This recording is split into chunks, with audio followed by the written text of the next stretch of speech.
हमारी संस्कृति, हमारे संस्कार सदा रहें हमारे साथ। सब्सक्राइब करें तिलक। प्रार्थना की खुशबू, साइकिल प्योर अगरबत्ती। हे विश्वकर्मा, हम द्वारिका नाम की अपनी राजधानी का निर्माण करना चाहते हैं। जैसी प्रभु की आज्ञा। अब हम अपने मथुरा वासियों को आज ही द्वारिका भेज देंगे। परंतु यहाँ से निकलेंगे कैसे? इस नगर को तो शत्रु ने चारों ओर से घेर रखा है। यहाँ से निकलने का प्रबंध भी हो जाएगा, उसकी चिंता आप न करें।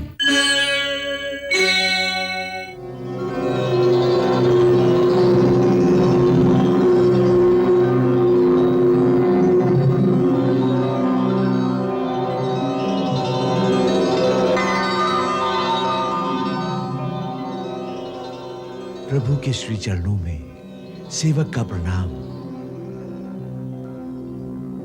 हे विश्वकर्मा, अब हम मथुरा छोड़कर कहीं और जाना चाहते हैं। वहां आप हमारे लिए एक ऐसी नगरी का निर्माण कीजिए जहां सब सुख और शांति से रह सकें। हे प्रभु, ऐसा सुंदर स्थान मेरी दृष्टि में है। कहां? पश्चिम में प्रभास क्षेत्र के पास, समुद्र तट के निकट एक छोटा सा द्वीप है प्रभु।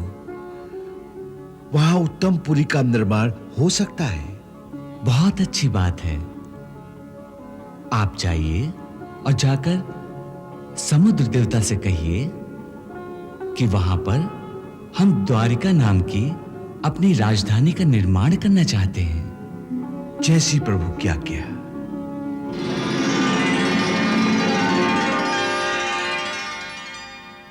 हे देवता, हे रत्नाकर, विश्वकर्मा का प्रणाम स्वीकार करें। देवशिल्पी, आपका स्वागत है। हे देवता, मैं भगवान श्री कृष्ण की आज्ञा से आपसे प्रार्थना करने आया हूं कि प्रभु ने मुझे इस कुशस्थली पर उनके लिए नया नगर निर्माण करने की आज्ञा दी है। इसलिए मैं आपसे ये प्रार्थना करने आया हूं कि अपने जल को पीछे हटाकर मुझे कुछ भूमि प्रदान करें। और उन्होंने कहा है कि जब इस धरती पर अपनी लीला समाप्त करके वो गोलोक पधारेंगे, तब ये भूमि आपको लौटा दी जाएगी। जो आज्ञा। प्रभु की इच्छा जानकर जल को लिया समेत, किया सिंधु ने नाथ को द्वीप द्वारिका भेंट, जल को लिया समेत। क्या इच्छा है वत्स? हे माता, मैं भगवान श्री कृष्ण की इच्छा से उनके लिए एक नगर का निर्माण करने जा रहा हूं। और ये कार्य आपकी कृपा के बिना कैसे हो सकता है? हे माता, मेरे मन में रचनात्मक शक्ति का संचार करो और मुझे अपना बालक जानकर अपनी कल्पना रूपी शक्ति के द्वारा मेरे मन में द्वारिका का एक ऐसा चित्र अंकित कर दो जिसे देखकर प्रभु प्रसन्न हो जाए। तथास्तु।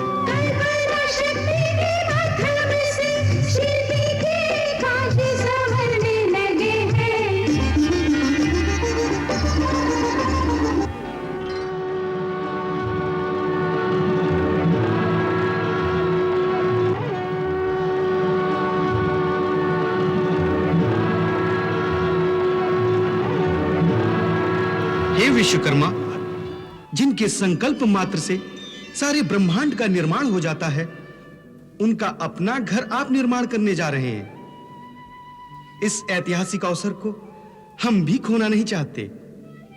इसलिए आपसे हमारी प्रार्थना है कि इस महान सेवा में कुछ योगदान का अवसर आप हमें भी दीजिए। देवराज, सेवक को आज्ञा दीजिए। कहिए आपकी क्या इच्छा है?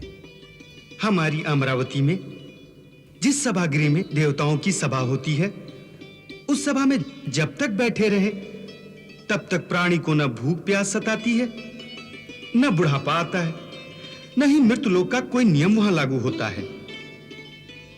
हमारी परम कामना है स्वर्गलोक की उस सुधर्मा सभा को प्रभु की सेवा के लिए द्वारिका में स्थापित करें। इसलिए हम अपनी सुधर्मा सभा के भवनों को स्वर्ग से अपने साथ ही उठा लाए हैं। देवराज, जैसी आपकी आज्ञा, मैं इसको द्वारिका के मध्य में स्थापित कर दूंगा। हे विश्वकर्मा, हमारी भी एक प्रार्थना है। देवताओं के कोषाध्यक्ष यक्षराज कुबेर को विश्वकर्मा का प्रणाम। कहिए देव, सेवक के लिए क्या क्या है? हम भी प्रभु के श्री चरणों में अपनी सेवा अर्पण करना चाहते हैं। इसलिए हम ये अक्षय पात्र द्वारिका के ऊपर आकाश में रखने आए हैं, जिससे द्वारिका में रहने वाले किसी प्राणी के घर में कभी किसी वस्तु अथवा संपदा की कमी नहीं रहेगी।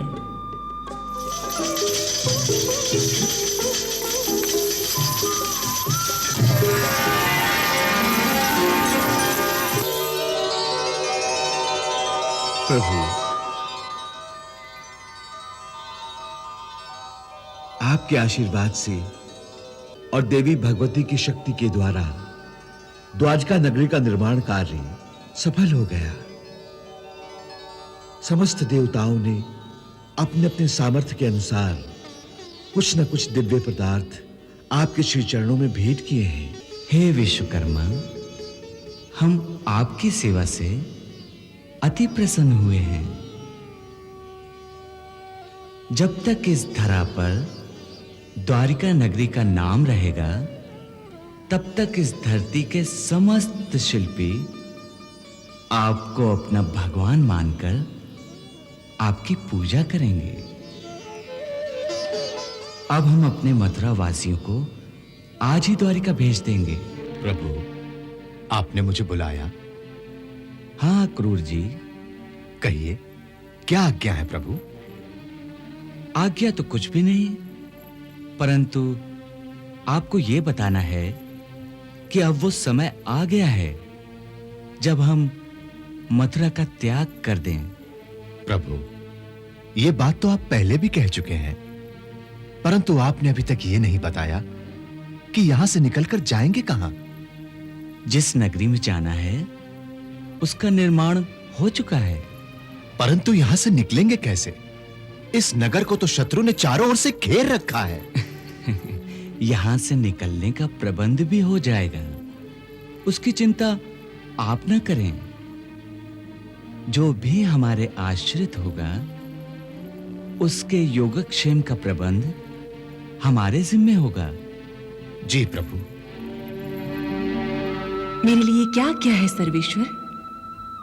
योग माया, इस समय मथुरा में हमारे जितने भक्त हमारे साथ चलने को तैयार हों, उन सबको अपने आंचल में समेटकर इस प्रकार द्वारिका पहुंचा दो कि वहां जाकर उन्हें ऐसा लगे कि वे सदा से वहीं रहते आए हों। वहां जाने वाले प्रत्येक प्राणी के अंतर्मन में जो भी कामनाएं निहित हों, उन सब को पूर्ण कर दो। जो आज्ञा सर्वेश्वर।